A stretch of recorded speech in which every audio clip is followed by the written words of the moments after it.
Thanks for being patient. We'll just get started. Our moderator, Keith Carswell, will kick us off. Thanks. Good afternoon, everyone.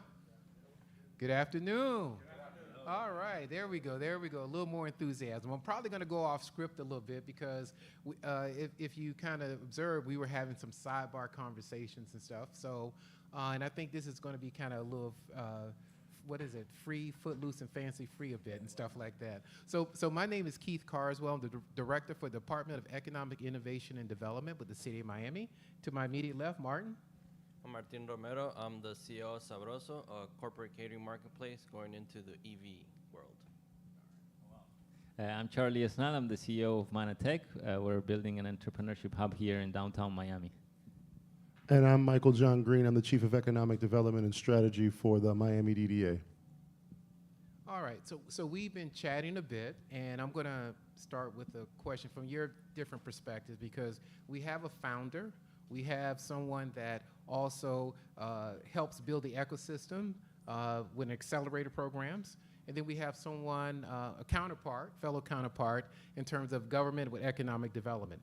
So just from your perspectives, what's the biggest barriers to startups in today's market?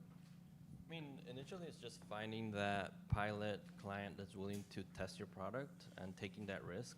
And then obviously you have some government regulations, they have some little barriers, but it's basically once you do have like, say, like that product market fit and go out to test it and people are willing to pay it, that's probably the biggest barrier startups have now.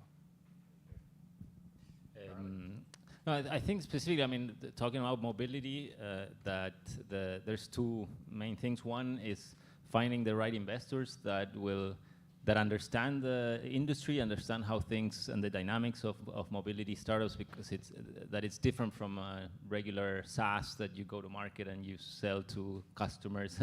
The movement from MVP to a market-ready product, it takes a lot of time. And you need funding for that, and you need a patient investor that understands the dynamics behind it. So I'd say one thing is finding those investors, and then also the private-public partnerships that you need that have to be long-term, because you can have a proof of concept, but then taking that to market also requires regulatory changes, maybe on the city level or on the counties, or also the corporations that are going to support you in that process. So long-term strategigic partnerships, I think, are the two things that you need: investors and long-term partnerships. I think that what I would say is, like, I don't think that it was supposed to be easy, right? Now, it shouldn't necessarily be hard, but good things or great things aren't necessarily ever easy. But I do agree with, my counterparts here. I would say that I think maybe the most difficult part, but also maybe the most important part, is building that team, right?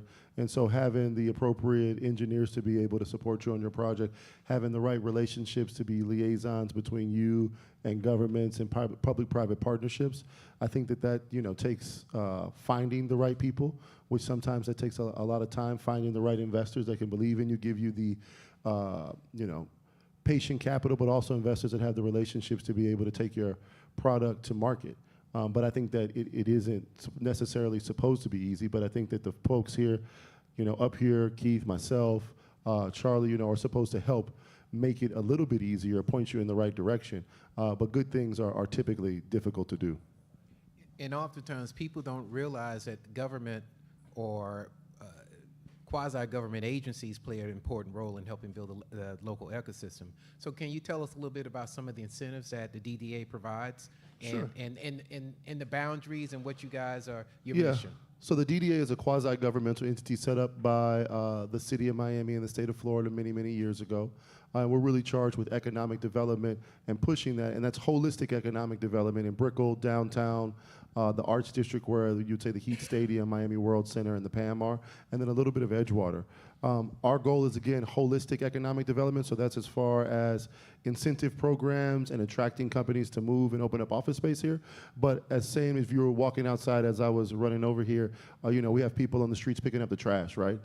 Safety, cleanliness, mobility are all things that what make a vibrant economic place, right? And so we really focus on those different things. I run an incentive program, and we incentivize ground floor retail to move into some of the ground floor retail locations here, startups to come grow and ideate their ideas here, as well as big and I would say medium-sized businesses to move into the corporate office space. They're grant dollars. They aren't dollars. Again, nothing is easy.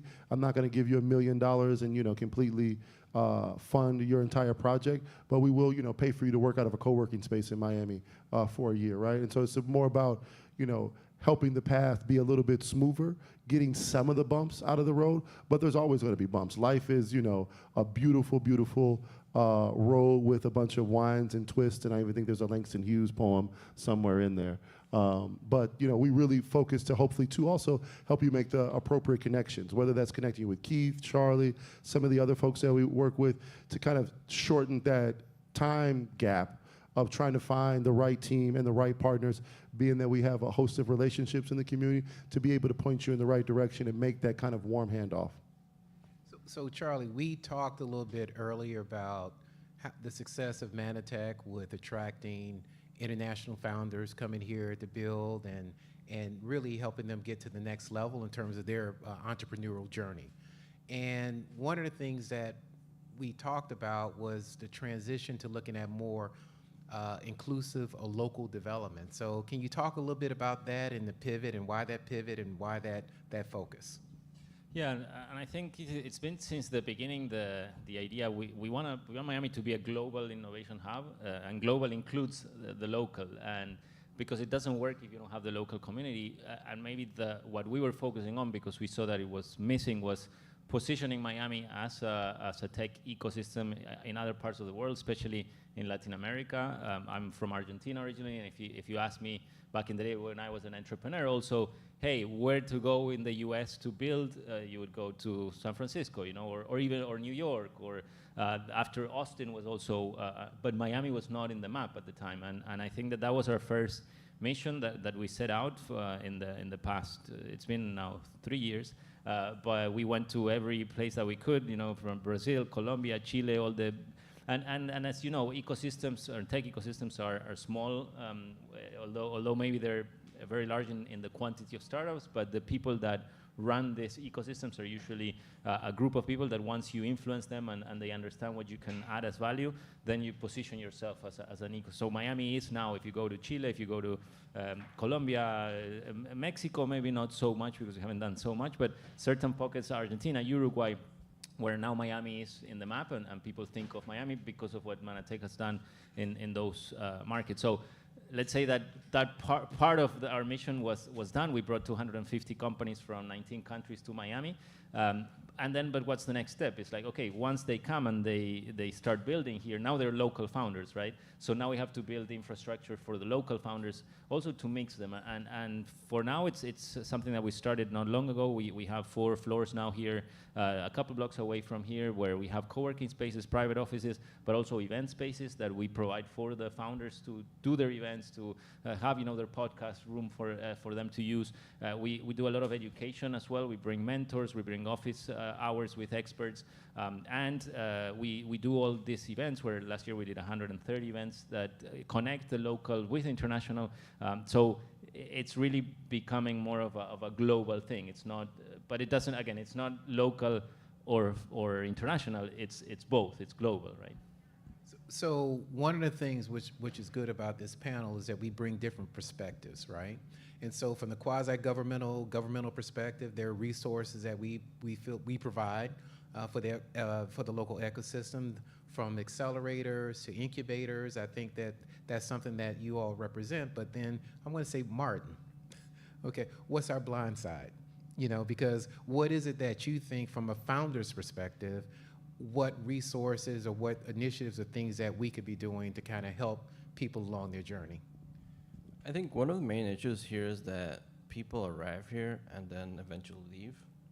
And probably the reasons they leave is there's no money and there's probably lack of, let's say, support of the big companies, or there is no big companies present here, right?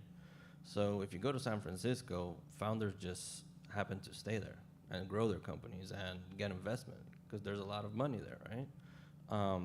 And there's probably a lot of history behind it. There's I think 60% of unicorns come out of Silicon Valley, right?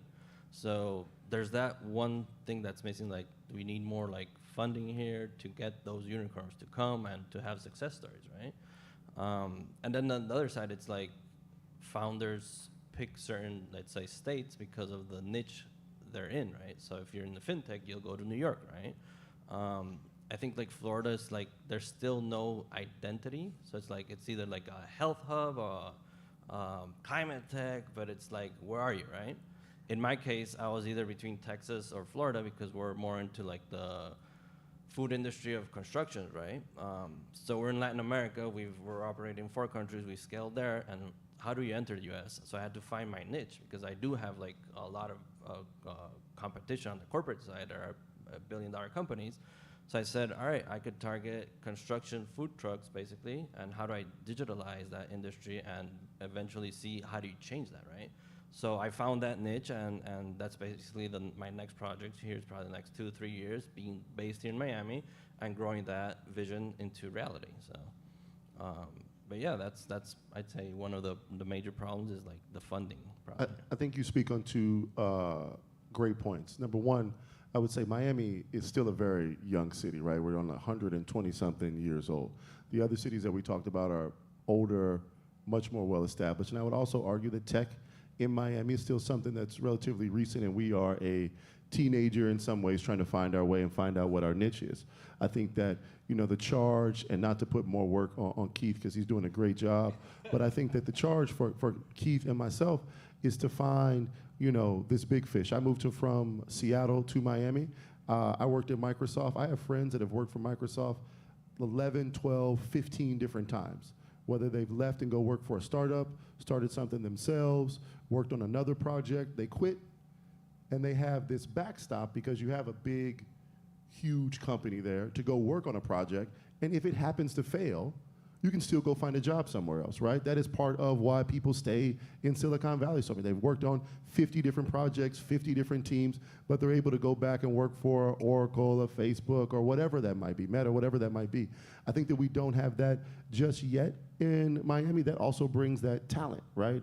That talent being able to say, hey, I got a great idea. It's 8 other people that I work with in this big company that I know that I could siphon off and go work on this project and be able to build it. On the funding side, I think that some of that is true, but there is an insurmountable amount of capital in Miami.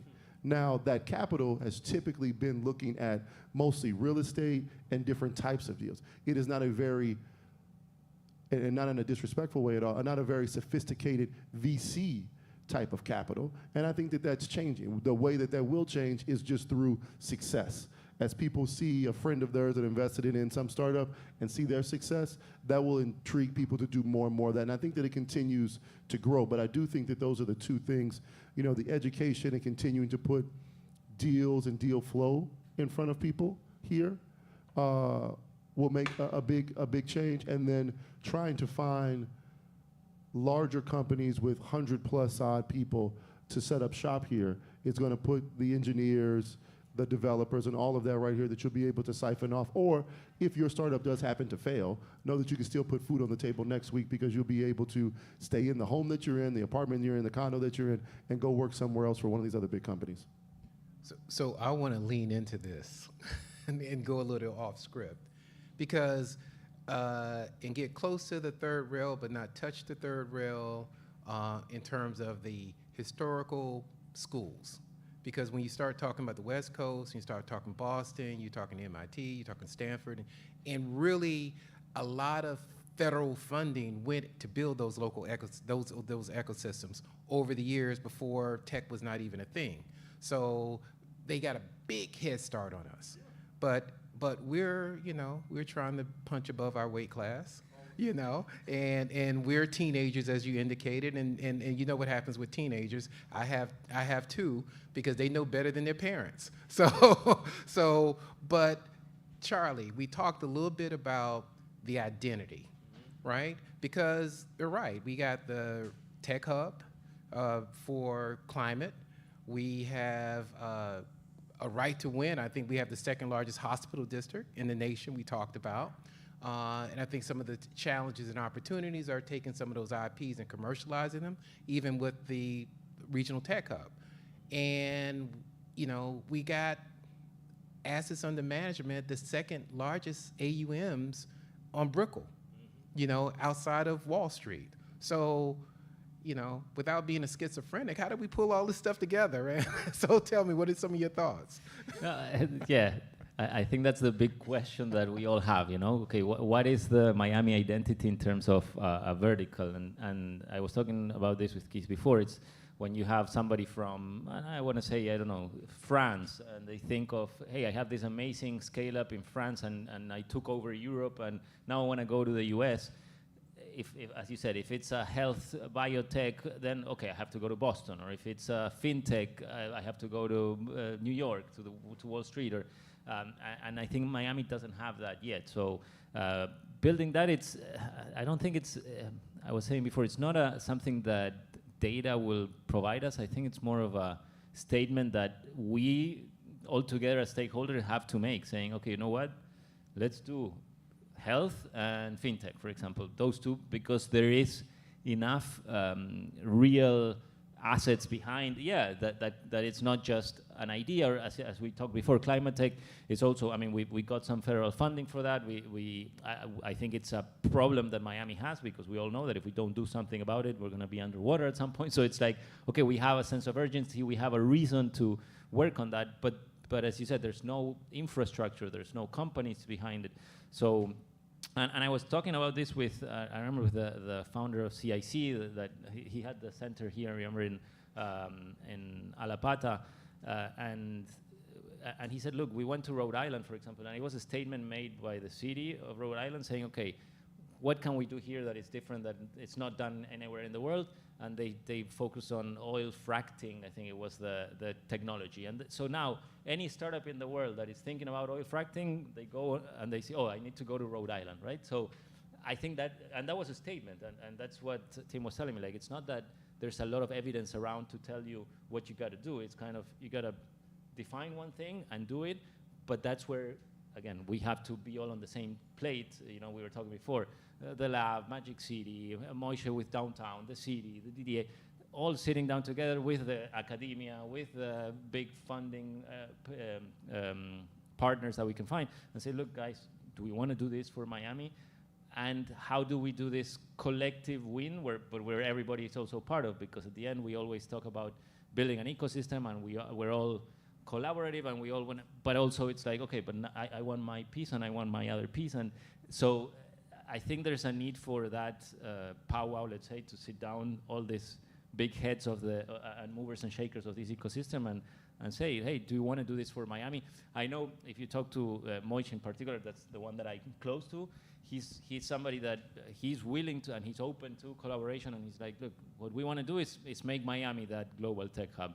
If it's in my 70 properties in downtown, or in Wynwood, or in other parts, it doesn't matter, because even if it's in Magic City, that's going to whittle down and will populate the rest of the city with the innovation and tech. So if you ask me, I think that's why I was asking about MIT REAP. I don't know if that's the channel to center these conversations, but I do think that we need a brainstorm roundtable and coming. It sounds bad, but like the coming to Jesus, saying, okay, what does each one here want?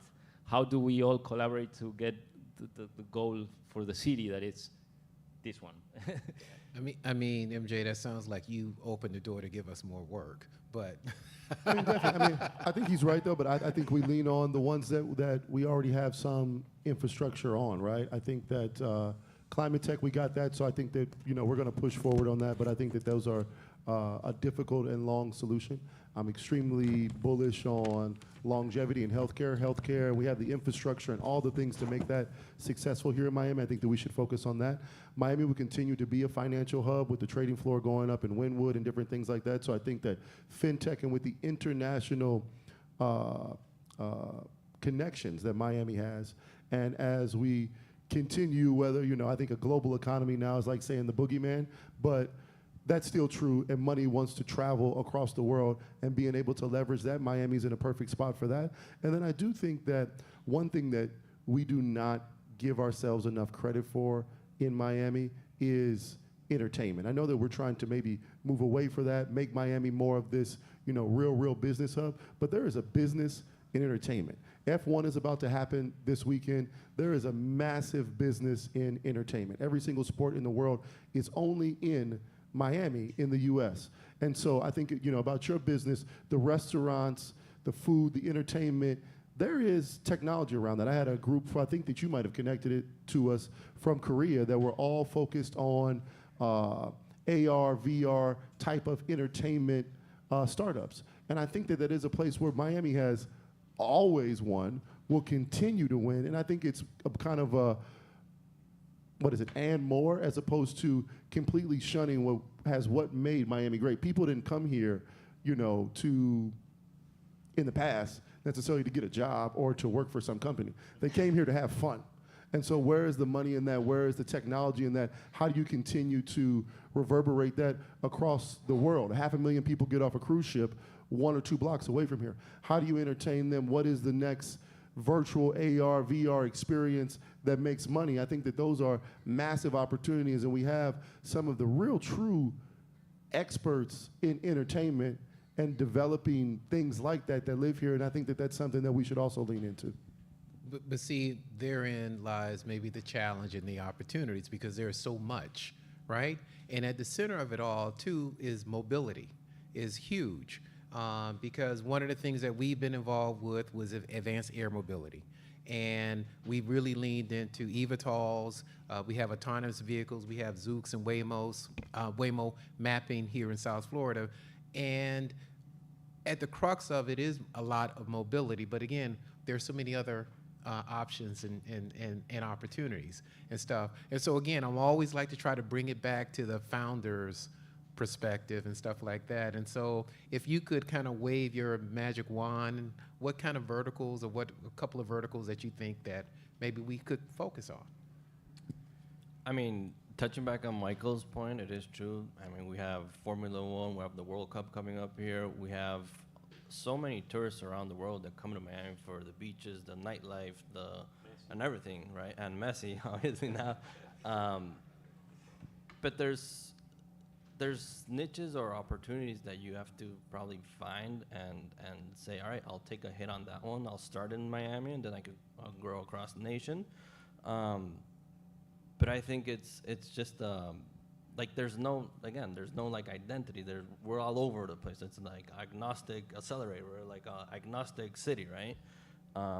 But then again, just narrow down maybe 2-3 verticals, and then attract those best of the best, and that's when it's probably going to start taking off. Yeah, and to be honest, Keith, I think, I mean, at least we have, my MJ, you guys are very involved in the city and the development, and at least it's good that we are all talking we're talking about 3 at least that we all agree, right? Like we talked about health, we talked about fintech, we thought about what am I missing? Climate tech. Those 3 are like, okay, we're dancing with them. Sports and entertainment, I think it's another one that is big. Today there's a big event, the Sports Biz, the Sports Summit is coming. So maybe that's like, okay, let's stop, thinking about what we want it to be, and okay, let's be this 3 to 5 things. Yeah. So and that's and even at the Manatech level where we're doing, and again, we shifted maybe from early stage to scale-ups because also we want to bring larger companies that can actually hire people, that can get the grants that MJ wants to give out, and not the early stage that maybe are trying to survive, but that, maybe they have 50 people working in their home countries, and the founders come here to build, so they want an office and they want to, and that's where we're focusing on. Hey, let's do we're working on one on the health side, and we're working on one on the climate tech side as well. So we're already playing with those 2. Fintech, we're kind of still in the hypothesis of that program, but those are things that I think we need to start doing. Okay, let's just do. We just said the same thing. We said let's just do. Let's do this health one and the climate tech one, and we're putting all different stakeholders, talking to talking to the scholars to be part of these programs, and I think that that's how we can do it. It's just by starting to do things around these verticals. MJ, well, no, go ahead. Yeah, and just to add on that is going back to the founding, like the fundraising. There's a lot of money in Miami, but all those, let's say, family office who truly have the net worth, right? They don't see startups or as an investment. It's like, I'd rather do real estate or something safe. So it's part of the problem is probably that education and that risk they're willing to take to kind of give back, right? So you have a lot of families really rich from Latin America that they have their money here in the U.S. in Miami, but they invest in other things, right? So it's like trying to educate and say, all right, just out of your portfolio, put $1 million in startups or somehow, right? But there's not that VC fund or risk that educates them and gives them that opportunity, right? So it's like that lack of education towards the family offices that have a lot of money is still there missing, I think. MJ, Yeah, I mean, I think to that point, it's about packaging it differently, right? If I'm a family office and I traditionally invested in real estate, I think that I always find it funny. Everybody talks about startups and technology. There isn't a business. If you're making a sandwich, there could be technology involved, right? Like the sandwich could be made by a robot or whatever else that is, right? Like everything is tech enabled, right? And so what are those traditional investments that they invest in that can be improved? And they have, I think the thing, I spent most of my career in wealth management, or I guess maybe like half of it now at this point in time. But you know, you typically try to only invest in things that you know about, right? And so there is that education, but what is the technology in which they've been investing in that can, you know, add some gasoline to that fire or grow in that space that they kind of already have that knowledge base about, that they can really understand how that's going to work. But also I think, you know, this is a little bit or a lot about mobility in Miami's, you know, future, and not even Miami. I think I would say South Florida broadly. Mobility is going to be a real thing, right? The affordability issues that we have can really be helped by improved mobility. You know, if we've ever driven out to the Hard Rock Casino, as you go out there, it's a lot of land out there. There's a lot of empty space. You know, the spaces for houses, apartments, and different things like that. But if all the jobs are here, downtown, in the DDA area and other places, how do they get there? And so I do think that we do need to come together and really focus on mobility, because that's how money moves, right? And being able to move people is also being able to move money. And I think that that's something, you know, I think Keith, with the air mobility, you've done a great job in really trying to push that. But we need to continue to try to have those conversations and figure out what works for Miami, because what we love about this place is that it is unique and different, I think, than every other place in America and maybe even the world. So that doesn't mean that the same solutions, right? There will never be a subway here. Or maybe there's a genius in this room that's going to prove me wrong and say that there will be a subway and this is how, and I welcome that conversation. elevated platforms. Yeah. Well, I think that, you know, personal opinion, I think the Metro Movers should go all the way to the, almost to, you know, the stadium, but that's a whole different thing. And hopefully that will happen. It will take a lot of money, but the thing with that is, if you are new to Miami, please get engaged and please vote. So one of the things, well, we talked a little bit about in terms of building up the ecosystem, right?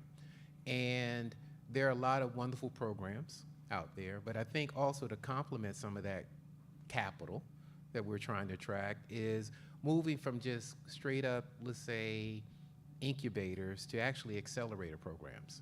And could you talk a little bit about your journey in terms of Manatech and what you guys are doing to support helping companies go to the next level, companies that may already have some traction, companies that may already have some investment capital, whether it's bootstrap or maybe a friends and family round. So let's talk about that. Sure. Yeah, I mean, if you ask me, up to early this year, our ICP, our ideal customer or ideal company, is a startup that was already had already product market fit in their region. So it's either they were, let's say, in Chile and also expanded to Peru, and they were already in the $500,000 to $1 million in revenue per year. That's the kind of company that we would want to support and bring to Miami through the immersion programs that we were doing. We have one coming up now in November, but last year we did 5 of those. And the shift that we're doing this year is, we don't want to stop this support, because there's a lot of founders in Latin America that are coming to Miami, and maybe they don't find, where do I go, how do I get in, well, I think was part of the one of the programs that we did, but so that will continue, and we're actually now talking to a large partner that also has a base in San Francisco, that we can do like a bilateral program, so they can come here, they can go there, then come back here, so that we also include, you know, Miami as that gateway of entry to the U.S. market, because maybe that's what they can do. Come here, set up shop here, have their headquarters, but also access other markets. So, but that's the customer or the company that we were focusing until beginning of this year. Now the shift is we've seen that although we brought 250 companies from 19 countries, maybe a maximum of 10 of them are still in the ecosystem and testing, and trying and investing in hiring people, also investing in doing different tests, but maybe not any one of them that we've seen that has grown to the next stage. So we said, okay, let's shift the focus and focus on the ones that are on that next stage, that are already in the millions of dollars, that are already in the 50 employees plus, and that have a goal of raising $10 million within the next year, and bring those companies to Miami. Now for that, the challenge is also for all of us, I include you guys, because I would love to have your support, is what do we have to offer them, right? Because those kinds of companies, they're very attractive for a lot of accelerators, for a lot of funds, and so we're starting to pull them, like, why would I go to Miami? And we're making that statement. So, and that's why we're working now with, for example, with in the scholars, in like the professors, and who we can bring as specific mentors. We're building an A-class mentor level in Miami, because there's a lot of founders that have exited companies that maybe they're not doing that anymore, but they're here and they have a lot of knowledge that they can provide, and those are the kinds of guys that these other founders want to talk to. Most of the founders, when you tell them who do you want to talk to, founders that have been through what I've been and that can give me feedback on what I'm doing, and that can connect me to the guys that help them go to the next level. So that requires a different level of mentorship to the mentors that we have today, and we collaborate a lot with local players that are able to support or willing to support our founders. Maybe they are really good mentors and they have that time to dedicate and sit down with all of these founders and help them. But again, it's earlier stage, it's the basics of entrepreneurship, let's say, while the other guys are much harder to reach. And also you have to you have to also attract them to say, okay, why would me, a unicorn founder that I'm living in Key Biscayne and have millions of dollars, why would I go to downtown to talk to a group of 10 founders, right? Like, well, we need to build that case also as a city, saying, well, because do you want to be part of building the city of Miami as an innovation hub for the future? And those are the kinds of ambassadors that we're finding now. So I'd say those are the things that we need. We need very good mentors and the infrastructure or institutional support so that these founders can see, well, if I go there, I can sit with the mayor of Miami. That's okay. That's something that is interesting for them. Or I can sit with the owners of the hospitals. Or I can, go to the universities and do things with their faculty. So that's the kind of thing that we're building now for this next level programs. So Martin, talk about, from a founder's perspective, some of the benefits of these soft landings and these introductions in a program that you've gone through with Manatech. So yeah, basically it's when you jump, let's say, from Latin America to US, you don't know anyone, right? So it's that first soft landing where you get to network and meet the first, let's say, key players in the industry, and will help you go to the next step, right? So that's one of the key things that you do in these accelerators or incubators. And if there is, of course, there's maybe an incentive of money. I know Techstars used to be here like for 2-3 years, but they exited Miami. So why did they leave? Because they didn't have more funding from other private companies to run their program. So it's like you bring the talent, but then they leave. So it's like keep on pushing so they keep on coming, right? And something interesting that I do see is like successful startups in Latin America, their CEOs or founders are living here in Miami, right? So there's something to do behind there. You see Platzi, you have Freddy here, you have Rappi, the Sebastián Mejia, Daniel from Bilbao, from Trora, but you see like 20 successful, let's say, Latin American founders living here in Miami, right? They probably have 1 or 2 guys working here, but they're not based here. But there's probably something there you could do about too here in Miami, because you're attracting those people, right?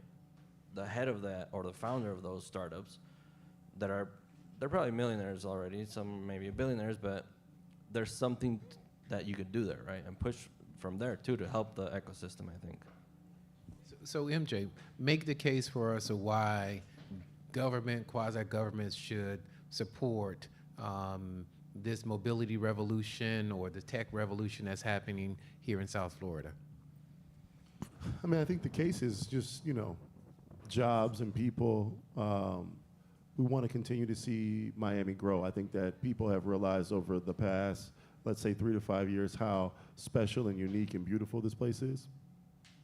But continuing to be able to provide opportunity. I think opportunity is what all human beings, want or can ask for. And I think that working with Manatech, working with the city of Miami and other partners is really just to continue to provide that opportunity. Ideas are connected directly to startups, right? And a person with an idea is just looking for the capital and trying to make those things and have it grow here in this amazingly beautiful backdrop that we have that is Miami, in the diversity that we have, but then also being able to, I think, build something in a city that's still new, right? I think that if you are here in Miami, you have a real opportunity to be a leader and a champion in a major American city that is experiencing its peak moment right now, right? San Francisco, New York, Chicago, LA, their peak moments were, many, many, many years ago. Some of them before I was even born and before most of us in this room were even born, right? I think that Miami, the barriers to entry to meet someone like Mayor Suarez, Mayor Cava, are not the same in New York, LA, and to be able to build those relationships. I think that that's what truly makes this place special, and Miami is the future. The rest of America in 40, 50 years will look more like Miami than not from a people perspective. And you have the opportunity to build a business that will have the cultural competency to be successful in the future 50 years from now in Nebraska. And I think that those things are the reasons why we continue to support startups, why we continue to support the businesses that are here. And Miami has been built on small entrepreneurs, right? We don't have a ton of big, major, huge businesses. We are an entrepreneurial city with people from great ideas coming from all over the world to be successful. And that is the quintessential American dream. And so I think that by continuing to do that, it's very patriotic of us and doing the right thing. But it also continues to make this a place where the universities are able to grow, where people are able to grow, and where families are able to grow their family and be happy. And so we continue to try to partner with everybody, put money into the right places, and continue to make this like the best place in the world to live, grow, and play. So before I go into some lightning round quick takes, and this is just for each of the panelists, starting with Martin. Looking at Miami's trajectory, what lessons, after summation, I guess, lessons we can apply to keep the momentum going while ensuring that startups just don't start here, but they stay here as well? I mean, it's also going back to depending on what startup you are, what niche you are. I mean, if this is the market, I'm sure you won't leave, right? So if you're, let's say, I don't know, there's a startup that rents boats, right? Miami's a wonderful place to rent boats. So they connect the owner with rentals, and they've succeeded, right? The same thing with RVs.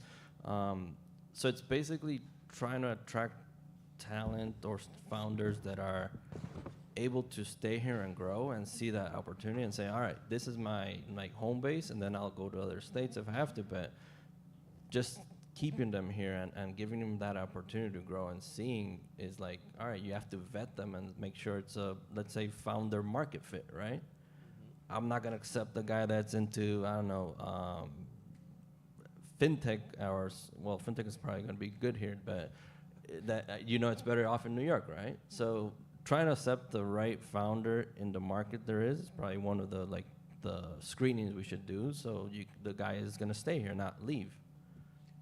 So, Charly, ensuring that startups don't just start here, but stay here? Just quick thoughts.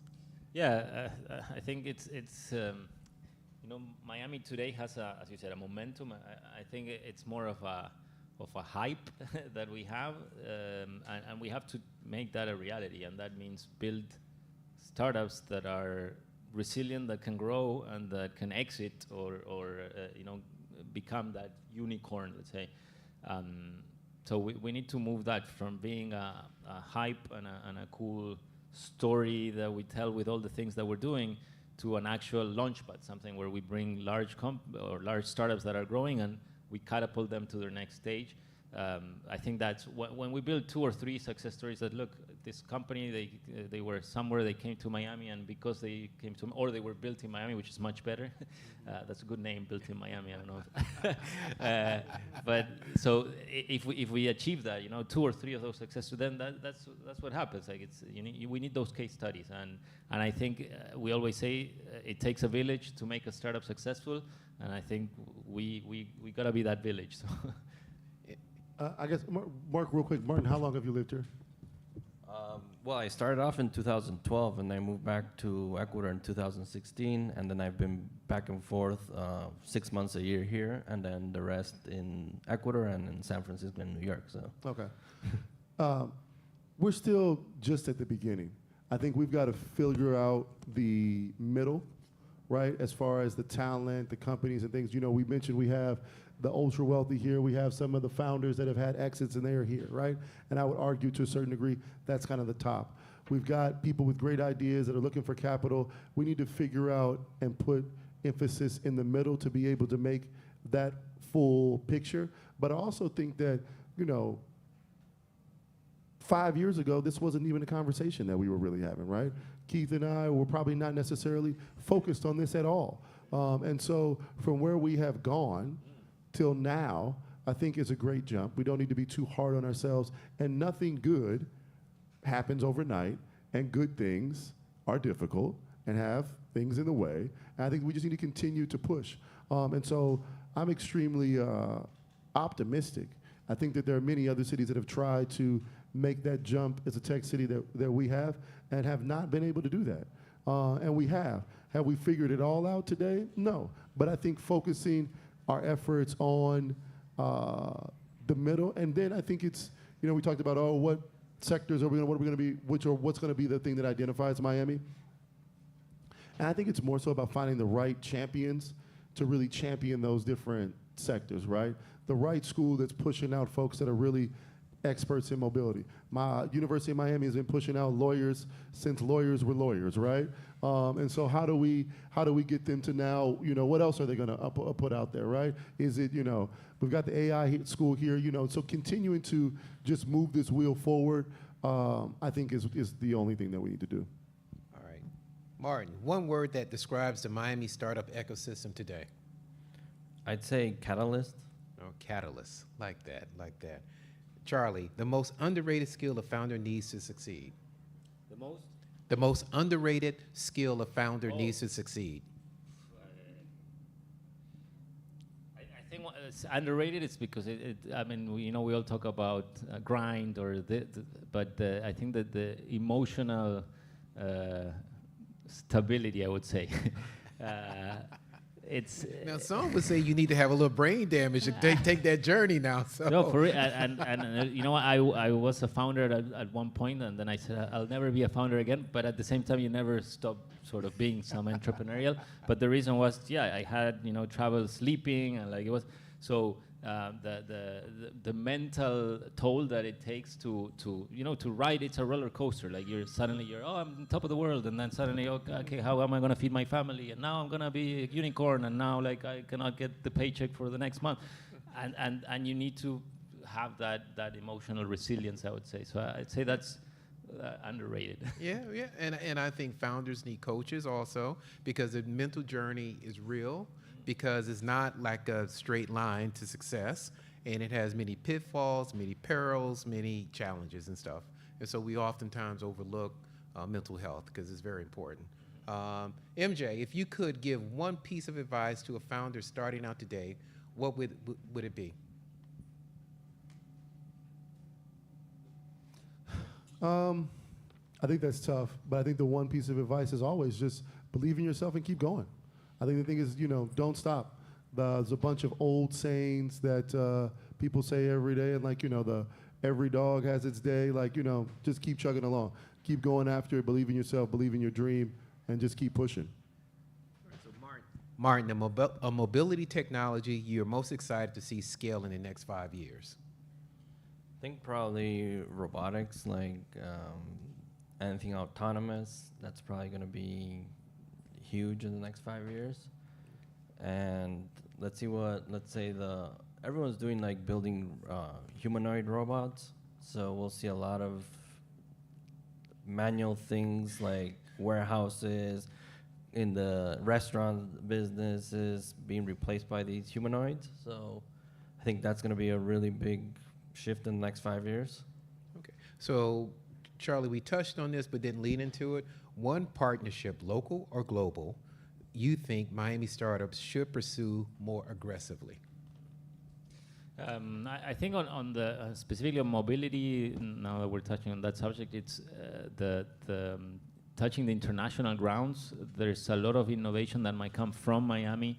That can be, R&D at university or in this kind, or found in this kind of events where collaborating with different startups, and then that technology or that innovation, maybe it's still very early in Miami or it's in grade 2 of development, but if you go to Colombia or Chile or maybe they don't have anything like that, so it can be very innovative to bring these technologies to other markets. So there's a lot of really good trade organizations in Miami, Pro Colombia, Pro Chile, Pro Peru, and so on and so forth. Brazil has a Apex, and so there's a lot of international representation in Miami that you can connect to bring this innovation to other markets, because it might be much more groundbreaking when you take it to a country that is not so developed or sophisticated in the technology side. So I'd say that that's one that they can explore, trade organizations in Miami. Okay, starting to my left with Martin. Next 5 years, what does success look like for Miami's tech ecosystem, particularly in the area of mobility, and your company and organizations as well? I mean, again, as putting everyone together and creating this ecosystem that supports everyone. And obviously mobility is going to be something really important in a fast-growing city that's really congested. So all these crazy ideas that any founder has to solve these problems is going to help out. And obviously, going back to the mobility is like, how do you move thousands of people into downtown Brickell, having to live, let's say, 30 minutes out of it, right? So there has to be a crazy idea out there that's still not here, but it probably will come to solve this problem, right? Ride sharing, I don't know. There has to be something in order for it to, like Michael said, to solve this issue that we have right now.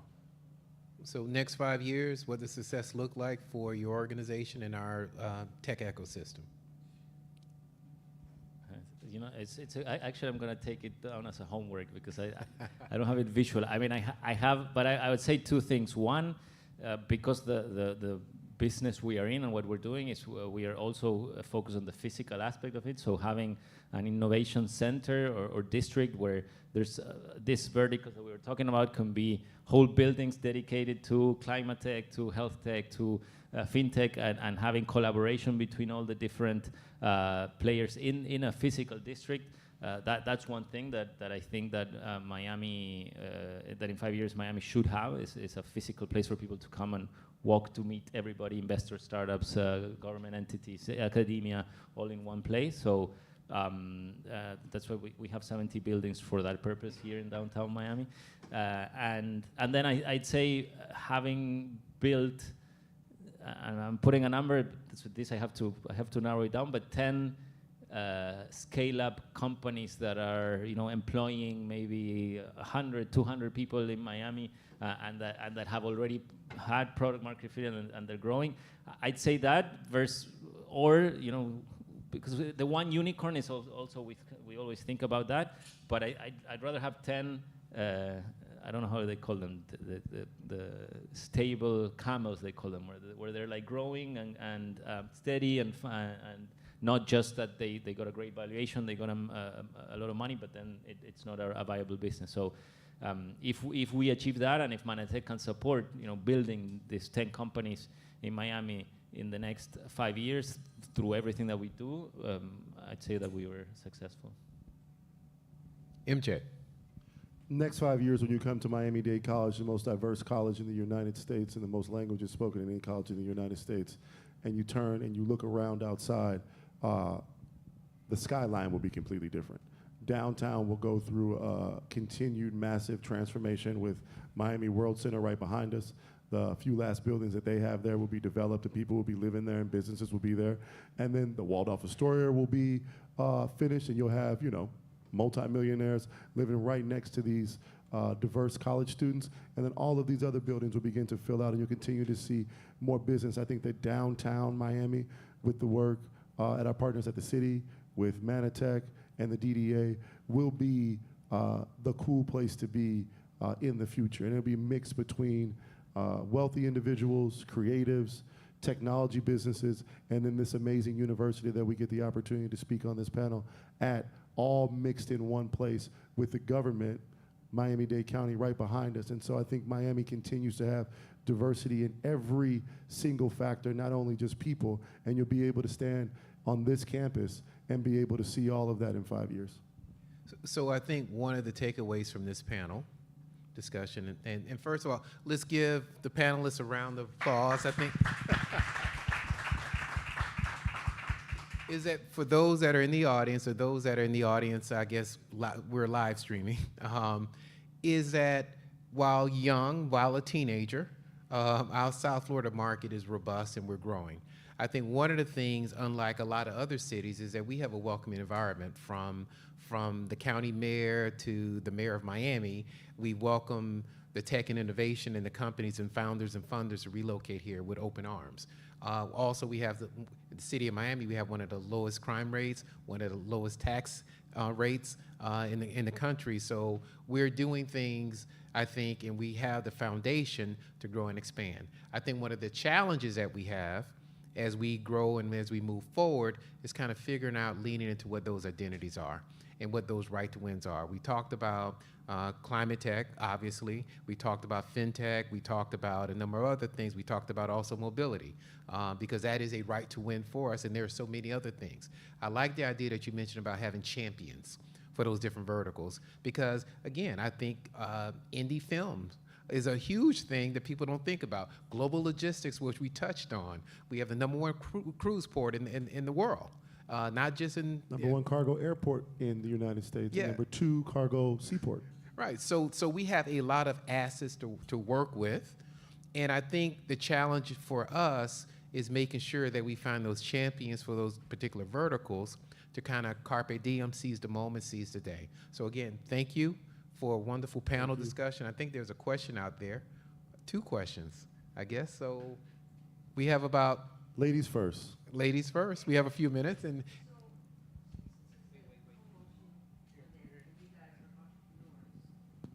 In Miami, public transportation is struggling. And it's very, I go back and forth between New York City and Miami, and I have for 20 plus years. I'll repeat. I go back and forth between New York and Miami, and I've been doing this for 22 years. In New York City, everybody takes public transportation. It's not perfect, but everyone takes it. That's not true in Miami. How do you get more people to participate in public transportation in Miami? As entrepreneurs, what can be done? So at the DDA, we spend a significant portion of our budget on trying to support mass transit in whatever type of way that might be. If you see the freebies, which are free electric vehicles out here, the DDA completely pays for that for individuals to be able to ride. I think that, again, Miami is still relatively new. New York is a much older city, right? The culture of New York and the culture of taking the subway and different things like that, people were born into that. There were people that were born in Miami and there was no mass transit at all. The Bright Line is a brand new thing. The Metro Mover has been here for quite a while, but it only really services individuals that live downtown. And before, maybe let's say the last 10 years, there were very few people that lived downtown, right?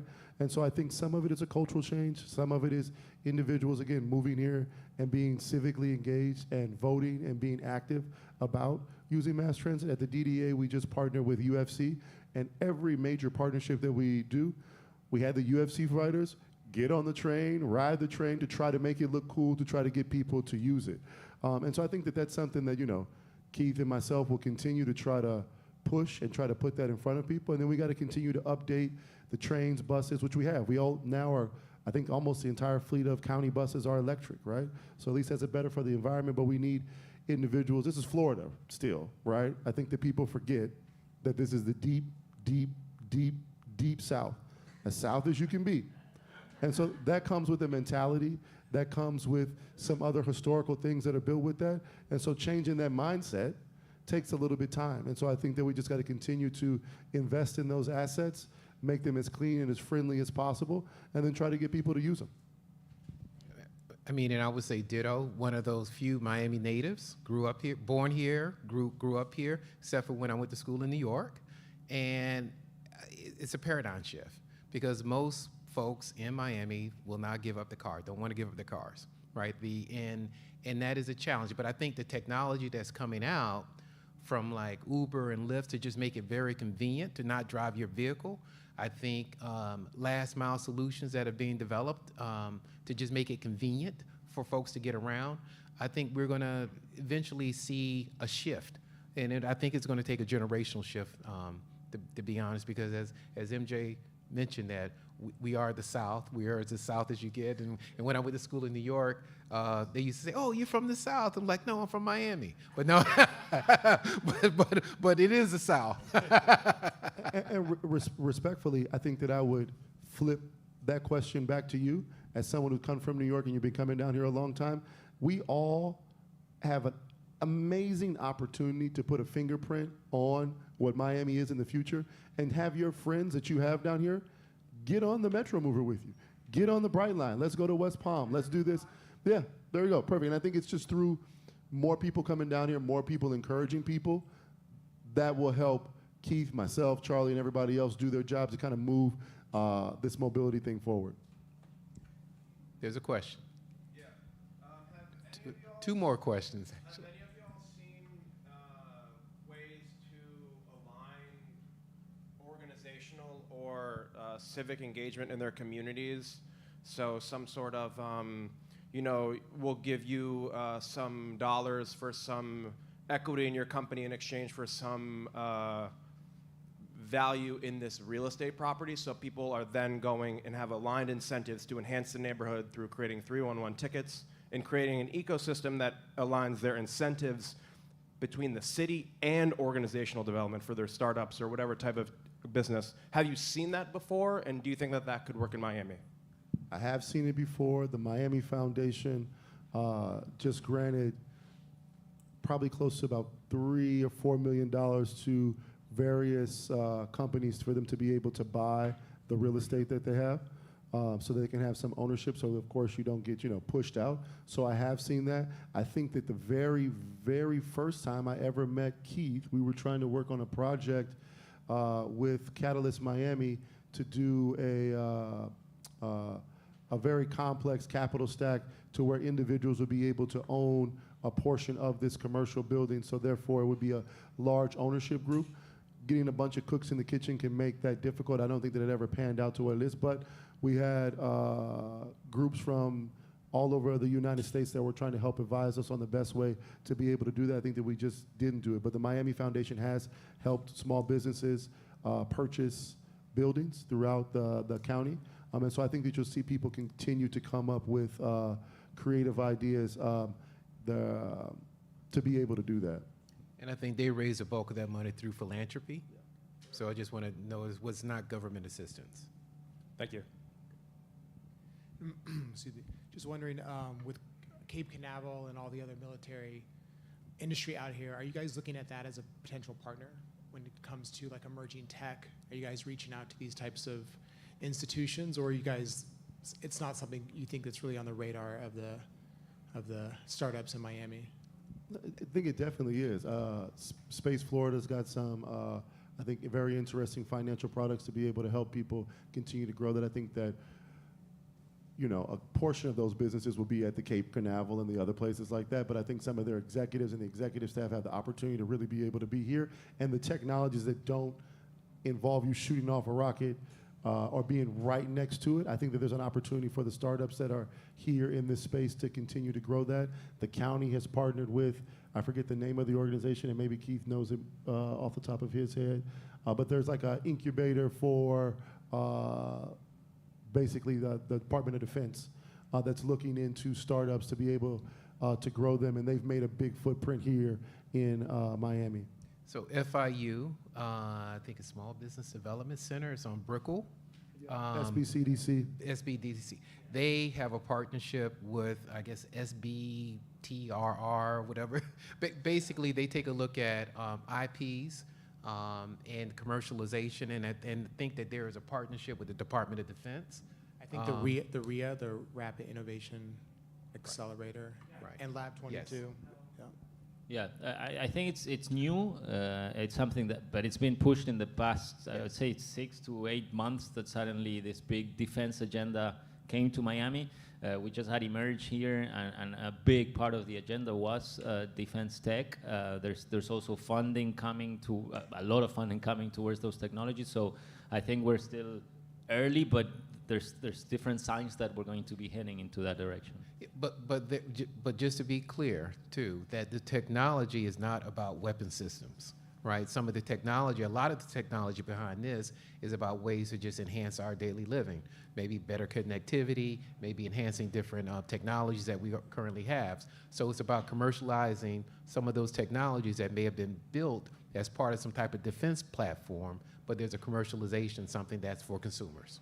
So just want to clarify that.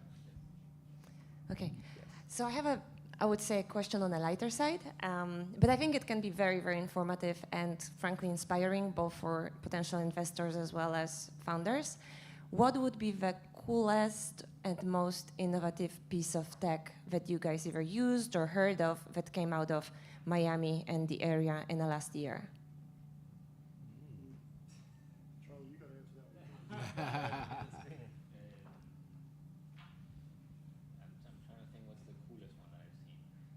And I'm not saying it's not a Miami.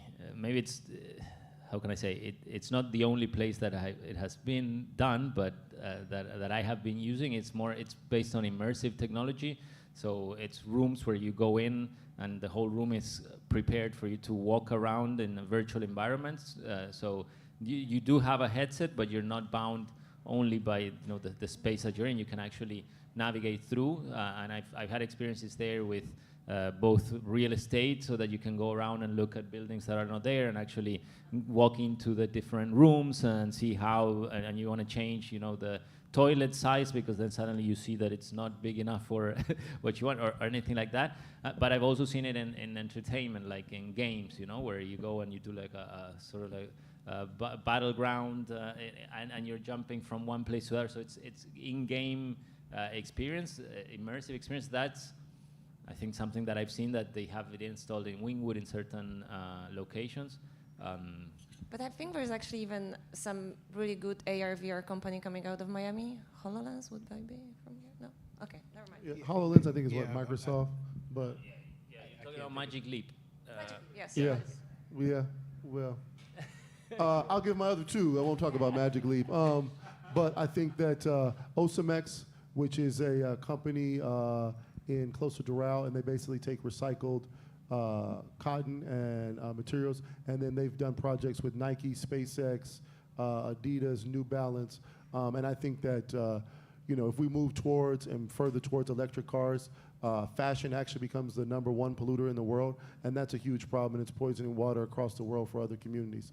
The other one I would say is there's a group called Clear.